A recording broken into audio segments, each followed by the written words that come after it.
Em nome do Pai, do Filho e do Espírito Santo. Amém. Louvado seja nosso Senhor Jesus Cristo. Louvado seja Deus pelo dom do Espírito Santo que nos foi dado, que sustenta a nossa vida, que nos encoraja, que nos anima, que nos impele a ir para a frente, para o conhecimento de Deus, para o verdadeiro conhecimento do verdadeiro sentido de nossa vida. O Espírito Santo nos ilumina e é isso que faz a prece ao Espírito Santo. Desvenda coisas que para nós são misteriosas, seriam misteriosas, situações que nós não conseguiríamos desvendar, não conseguiríamos compreender. E hoje a palavra que partilhamos fala isso de uma maneira eloquente, viva. Claro, tudo é vivo, mas agora especialmente da oração. Jesus, a partilha que fazemos do capítulo 6 do Evangelho de São Lucas, a partir do versículo 12, naqueles dias, Jesus retirou-se a uma montanha para rezar e passou aí toda a noite orando a Deus. Ao amanhecer, chamou os seus discípulos e escolheu 12 dentre eles, que chamou de apóstolos. Vai dizendo aqui o nome dos apóstolos, e Simão, a quem deu o sobrenome de Pedro, André, seu irmão Tiago e João, Filipe e Bartolomeu, Mateus e Tomé, Tiago, filho de Alfeu, Simão, chamado Zelador, e Judas, irmão de Tiago, e Judas Iscariotes, que foi o traidor. Nós cremos hoje, nós temos fé. Você que ouve essa partilha tem fé. Mas houve um primeiro princípio, vamos dizer assim, lá com o povo de Israel. Você sabe, os povos primitivos, você sabe, aqui na América Latina, tinha lá os incas, os maias. Se ouvem falar de histórias terríveis, que ofereciam crianças aos deuses, que matavam crianças, ofereciam aos deuses coisas bárbaras e julgavam estar fazendo agradando, entre aspas, aos seus deuses. Mas então, um belo dia, Jesus chama Abraão: sai da tua terra e vai. Sai daqui do meio dessa multiplicidade, desse emaranhado de deuses que se confrontam uns com os outros aí, para adorar o Deus vivo. Deus o chama, compreendê-la que aquele coração meditava naquele tempo no universo, na criação, em todas as coisas, na chuva, no sol, em toda a vegetação, toda a força das sementes que brotavam, e sabia que ele não era capaz de compreender aquilo. Então, o primeiro pensamento é esse, que pode ser também para nós hoje. A nós que cremos, olhamos o céu, as estrelas, olhamos todas as árvores, todas as sementes, que essa força da vida, que está ali naquele pedacinho de semente, uma semente pequenininha, às vezes de um grão de arroz, às vezes uma semente maior, como por exemplo, ou de um abacate, mas semente de um mamão, você vê aquela pequenina bolinha minúscula, a força da vida para ali brotar um pé e fornecer alimento. Tantas frutas são assim, as árvores que frondosas, que crescem 50 metros a 40, 50 metros de altura, outras chegam até mais. Então, o homem, se não conhecêssemos nada de Deus, nada do Evangelho, e gostaríamos de descobrir, haveria para nós um chamado como o de Abraão: sai da tua terra e vai aonde eu vou te mostrar. É lá que você vai dar origem ao seu povo, você vai ter uma descendência numerosa. Porque Abraão recebera esse chamado porque queria conhecer a Deus lá na Caldeia, onde ele vivia. Sai daí, vai para uma terra que eu vou te mostrar. Eu quero formar um povo que creia no Deus verdadeiro, no Deus criador de todas as coisas, do céu, da terra. Esse foi o princípio, crer num Deus único. Agora, toda a história do povo foi feito para isso. Todas as guerras que Deus fez com que o povo de Israel vencesse todas as guerras, foi para que eles se constituíssem um povo que adoravam o Deus único, o Deus verdadeiro, Criador do céu e da terra, de tudo que ela contém. Isso era a preservação da ideia do Deus único para todo o povo. Agora vem Jesus e agora eu vim trazer para vocês: o reino de Deus já está no meio de vós. Ele fala, o reino que eu vivo lá no céu, que tantos vivem agora junto de Deus, esse reino de Deus já está no meio de vocês. Antes era para que conservassem a fé num Deus único, verdadeiro, Criador de todas as coisas. Agora é para a renovação do nosso interior, da nossa vida, para que tenhamos, a palavra vai dizer, uma boa consciência. Então Jesus sobe na montanha, passa toda a noite em oração, porque agora aqui logo em seguida ele escolhe os 12 apóstolos. Olha, porque nós olhamos as pessoas e acontece muito, por exemplo, nas eleições, quem tem eleições livres, você vê uma pessoa falando, aconteceu, todos os dias na internet tem notícia daqueles que nós acreditávamos que mudaram de lado quando entraram lá. Olha a delicadeza do discernimento. Como é que nós vamos conhecer o coração de uma pessoa? Como é que nós vamos discernir aquilo que é bom? Então, é a oração que faz isso. Antigamente, a oração, claro, Moisés, lá lembram, conservava as mãos levantadas. Enquanto Moisés conservava as mãos levantadas, o povo de Israel vencia. Quando ele abaixava as mãos, o povo começava a perder naquela guerra que estavam tendo. Olha o poder da oração. Deus queria manter aquele povo unido e confiante na crença de um único Deus verdadeiro, Criador do céu e da terra.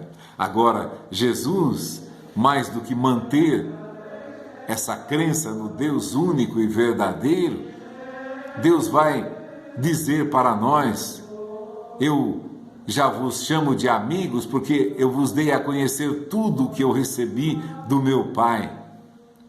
Ora, a fidelidade que Jesus precisava naquela época, na escolha dos apóstolos, quais os que seriam fiéis? Mesmo assim, Judas foi o traidor, para que, ele vai dizer depois, para que cumprisse a Escritura, aquele que coloca a mão no prato comigo, esse é o meu traidor, um de vós me há de trair. Já lhe tinha sido revelado que um dos apóstolos o iria trair. E vocês sabem, Judas, que era ladrão, que roubava tudo que tinha na bolsa, que a princípio acho que pensava que Jesus fosse um grande líder, um grande mestre no meio do seu povo. Agora, a fidelidade que Jesus precisaria, você vê no dia de hoje, por exemplo, não há fidelidade. Fidelidade à palavra, fidelidade ao Evangelho. O Evangelho foi sendo segmentado, foi sendo dividido, separado, cada um por um lado, cada um crendo em uma coisa diferente, mesmo afirmando que acredita na palavra de Jesus e que confessa Jesus como Deus. O Verbo era Deus e o Verbo estava junto de Deus. Mesmo aqueles que confessam a Jesus como Deus. Olha quanta divisão, quanta segmentação, quantas doutrinas, quantos, entre aspas, ramos evangélicos cristãos que há no mundo. É incontável, é quase incontável. Ninguém consegue agora enumerar quantas religiões cadastradas tem lá.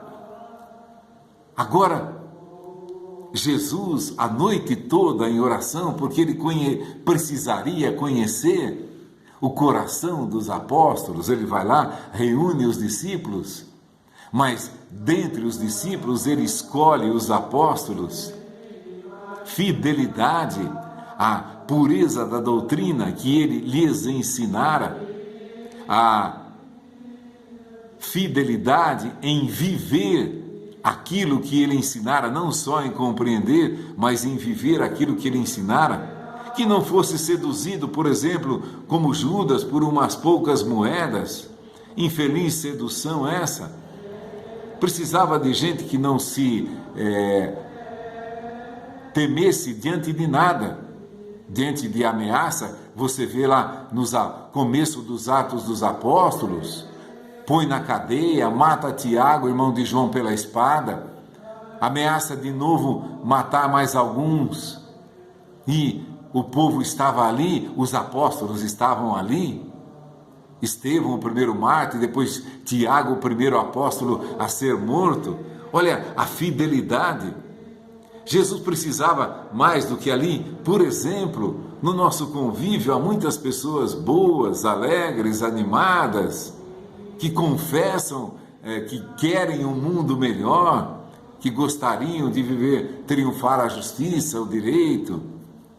Mas, diante da primeira situação de vantagem, ele trai aqueles que nele confiaram, como, por exemplo, você vê, é muito comum nas eleições, mas é comum no seu dia a dia, também no teu trabalho.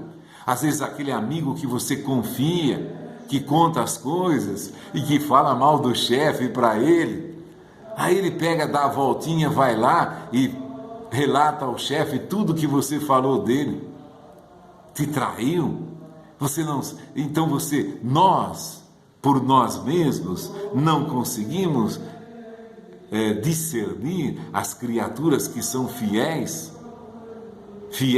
no compromisso com a verdade, com a palavra.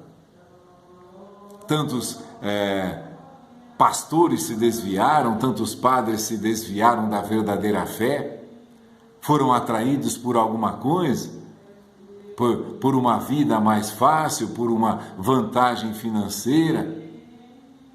Então, precisamos do discernimento do Espírito Santo para escolher, como no caso de Jesus, as pessoas.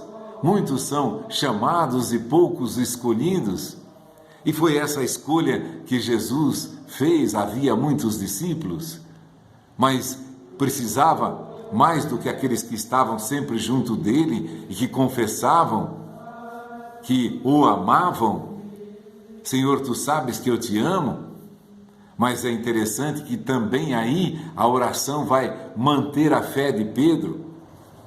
Ele vai narrar isso lá, veja no capítulo 22 do Evangelho de São Lucas. Simão, Simão, eis que Satanás vos reclamou para vos peneirar como trigo, mas eu roguei por ti, para que a tua confiança não desfaleça. Olha, sabia que Pedro, imagine você, claro, num momento de fraqueza, trai o mestre, mas depois o remorso em que você é possuído, que agora você próprio, não Jesus, mas você próprio, às vezes se sente indigno de ser filho de Deus, de estar na casa de Deus, de servir a Deus com a sua vida? Tal é, às vezes, o que te acontece, às vezes que nós, entre aspas, traímos a Jesus por uma falta de fidelidade, por uma falta de firmeza naquilo que cremos. Todos estão sujeitos a uma tentação, como Pedro, ainda que ele tenha desembainhado a espada para enfrentar um grupo de soldados, demonstra uma coragem imensa quando contempla lá todo o sofrimento porque Jesus está passando. Ele começa a sentir medo, porque era um sofrimento extremo. Todos os soldados batendo no mestre e querendo matar também quem o seguisse. Pedro vai negar? Não, eu não conheço esse homem. Agora, Jesus sabe que foi num momento de fraqueza, então, qual é o recurso para que nós nos sustentemos na fé, para que nós permaneçamos fiéis àquilo que cremos? É por isso que existem, por exemplo, tantos conventos, e você já ouviu falar, monges, irmãs enclausuradas, o Carmelo, pessoas que rezam dia e noite pela fidelidade da igreja. Porque assim como Jesus, eu roguei por ti para que a tua fé não desfaleça. Muitas pessoas, até mesmo antes que crescêssemos em Deus, antes que tivéssemos fé, rezaram para que nós a tivéssemos, para que nós fôssemos iluminados. E agora, se temos fé, se cremos, muitos rezam por nós para que a nossa fé não desfaleça. E é esse o sentido da oração que também nós fazemos, que nenhum daqueles que tem fé desfaleça, seja tentado pelo demônio e venha, por causa disso, a negar a Jesus Cristo, a trair a Jesus, como nós vemos que tantas pessoas traem, por exemplo, tantos políticos traem o nosso país, traem a pátria, se vendem a preço de banana para poder vender o país. Assim, tantos traidores na nossa pátria, assim também na fé, quantos traidores não houveram na fé? Olha, aquela notícia chegou da China, eu estava vendo outro dia, não sei se é real, mas todo aquele que crer e tiver uma Bíblia em casa, o governo oferece uma recompensa para quem dedurar essas pessoas. Em outros países também. Lembram-se dos primeiros cristãos que viviam, entre aspas, nas catacumbas lá, nos subterrâneos, em verdadeiras cavernas que não eram perceptíveis, pelo menos assim de maneira fácil, porque eram perseguidos, porque queriam acabar com a fé. Tantos traidores houveram também na história do cristianismo. Pessoas que traíam, que acusavam onde estavam os cristãos se reunindo. Os governadores, os reis das províncias, os reis dos países, os príncipes, reis.